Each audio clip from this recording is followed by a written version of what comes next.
up, Josh, put up the picture on the debt to SIR 32%. Okay, put that up there.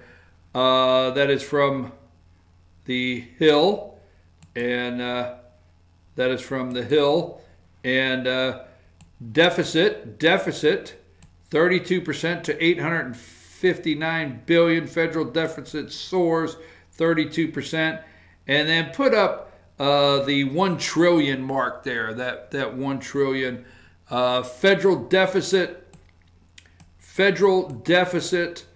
to soar 1 trillion by the end of this fiscal year. Congressional Budget Office. Now, the Democrats find the debt when it's election time, and the Republicans, this is not a pro-party story. The Republicans find the debt at their opportune time, and then the Democrats find the debt at their opportune time. Now, let's just look at the facts. Okay, here's the facts. The facts are that for 2 years, okay, for 2 years, the first 2 years of Barack Obama's presidency, a lot of people are not going to like this, but the first 2 years of Barack Obama's presidency, he had control of Congress. Congress is both houses, Senate, both bodies, Senate, House of Representatives. He had control of Congress for 2 years. Okay? Then for 6 years after that, 2010, okay, for 6 years after the Republicans had control, right? True? Absolutely. So Barack Obama, as President of the United States, had John Boehner as the Speaker of the House and Paul Ryan. Now, don't come to the show if you don't want to talk the truth. Now, don't bury your head in the sand. So you have to stop going around and yelling that Barack Obama raised the debt $8 trillion all by himself. You can't. You can't go around saying, well, Barack Obama raised the debt the debt went up $8.9 trillion while he was in office, and then put a period behind it. You have to be honest with yourself. If you want to talk about the national debt in this country, you have to be honest with yourself and say, okay, we have the judicial. We're talking with Brett Kavanaugh there. That's going to be the next Supreme Court justice. You have 3 branches. You have judicial, executive, and legislative. And we know within the legislative, the purse strings are in the House of Representatives. And you have these appropriations bills that they slam together and called omnibus bills. And there you go. So, President Obama, 8-point-something. And now it is the president's responsibility to reject, to make the final rejection to increase the debt because he signs the budget. Okay? But keep in mind, Boehner gave an omnibus that just blew things up. Okay? Absolutely blew things up. And Paul Ryan, he did it again. Paul Ryan gave Barack Obama every penny he wanted. Now, the first budget they put together for this president of the United States, Paul Ryan does it again. So you got to be honest about this. You can't lie. You cannot lie about this. The next Speaker of the House has to be someone that will cut the budget and do something about the deficit. I am so tired as an American citizen out here of people finding the deficit The debt, the national debt, deficit and debt's two different things. So let me get that right. But finding the debt, the national debt, at opportune times. So right now it's election time, so the Democrats are going to scream that Donald Trump has padded the debt by $1 trillion. Now, Trump, the only way Trump can do anything about it is to go against his party that hands him the spending bills.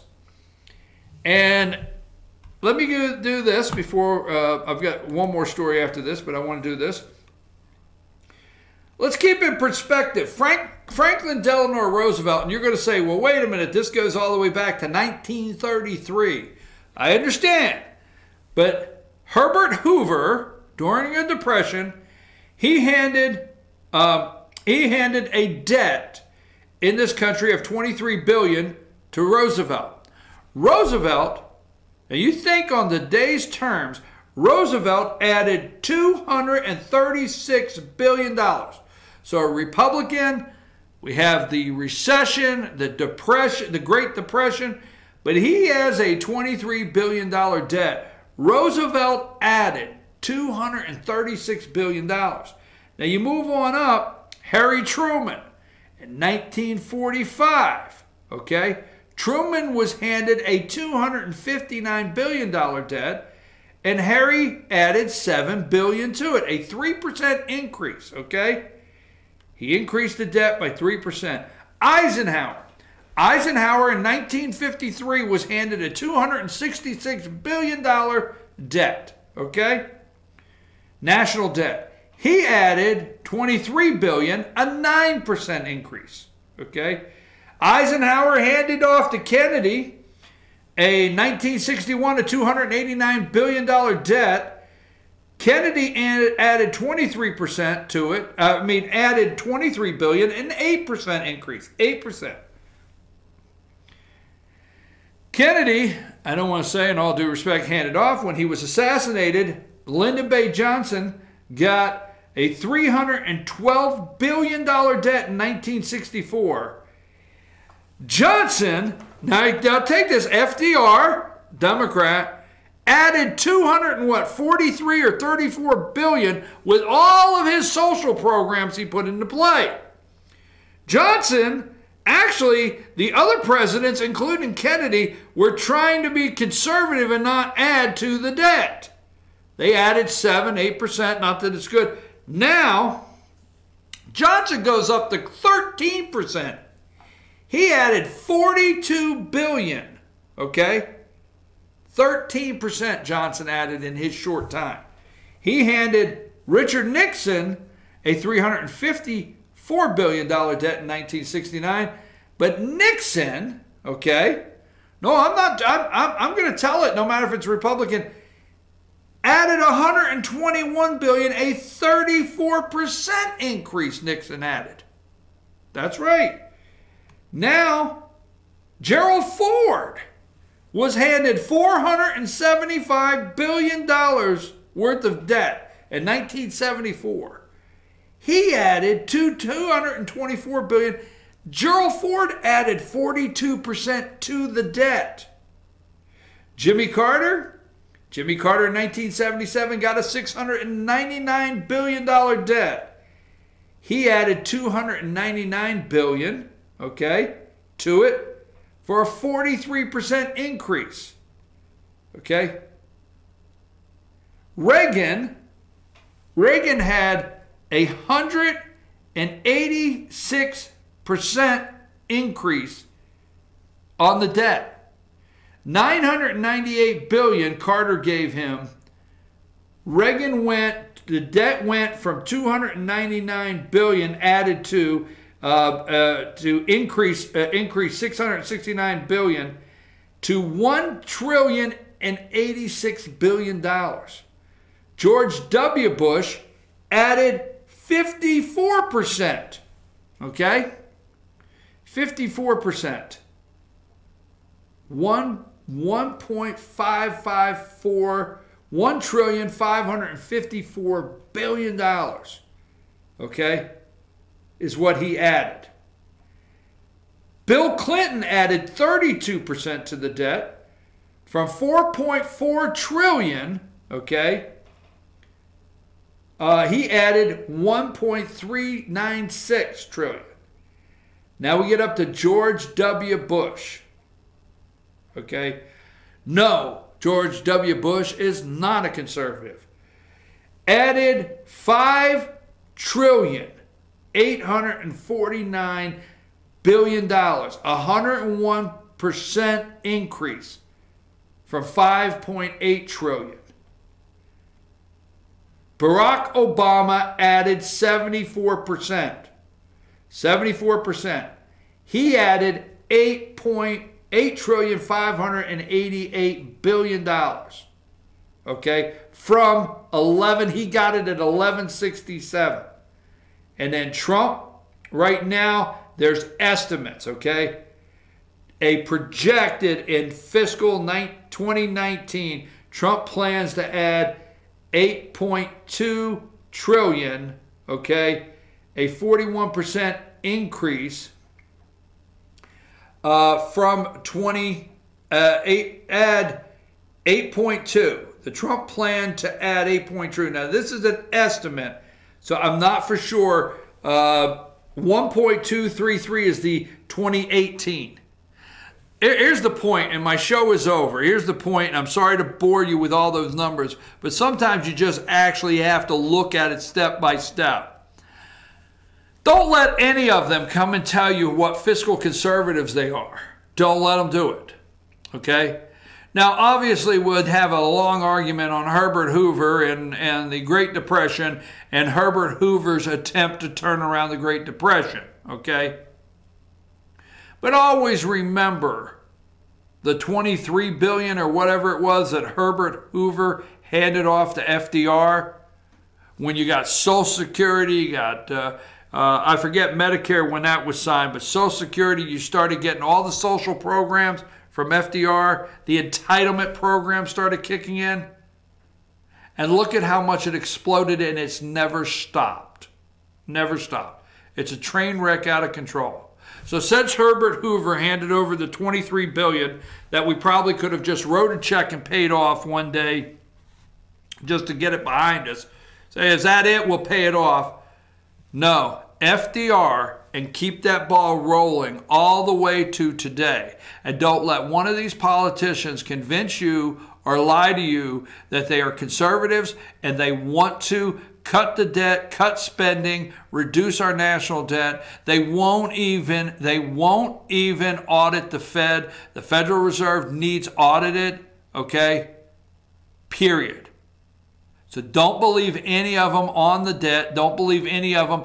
If Republicans, they don't want to touch the debt because it's the third rail. They can't touch entitlements. Paul Ryan's just getting out of town and leaving, all right? And the next one in wants to be Speaker of the House, not cut the debt. I got to go. I didn't mean to get into that, but it just has really frustrated me when anytime the media starts finding the debt. Do you remember years ago, Peter Jennings on ABC, and it was election season, and it was time for election season, and he had a debt clock that ran behind him on the nightly news. I've got to do this. It's time for Instant Replay with Dave Gardner, our sports show. Time for me to get out here, but I got to do this one before I leave. And activists raise $1 million to pressure Senator Collins to vote against Kavanaugh, reports say. A crowdfunding, that's what it's called, crowdfunding campaign has raised $1 million as of Tuesday for the opponent of Senator Susan Collins, Republican from Maine, if she votes to confirm Kavanaugh for the Supreme Court, a move she likened to bribery. What they are doing is this group, you can commit to a donation, and I think what it is, your credit card will not be charged until the vote. So there's $1 million committed to Susan Collins' opponent.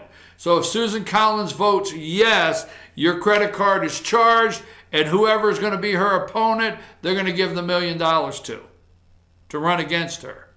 But if she'll vote no, then your card is not charged. Okay, I'm your host, BKP. Tomorrow is Thursday, and we're edging closer to Florence. And as soon as I get off the air, I'm going to get back with my bookie and see what some of the odds makers are saying and see where I can get in on the disappointing losses, defeats, crisis, whatever Trump's got, whatever they're betting on Trump's failure, I want to get in on it, right? I'm your host, BKP. I'll be back in the morning. Stay tuned right after this Dave Gardner Instant Replay.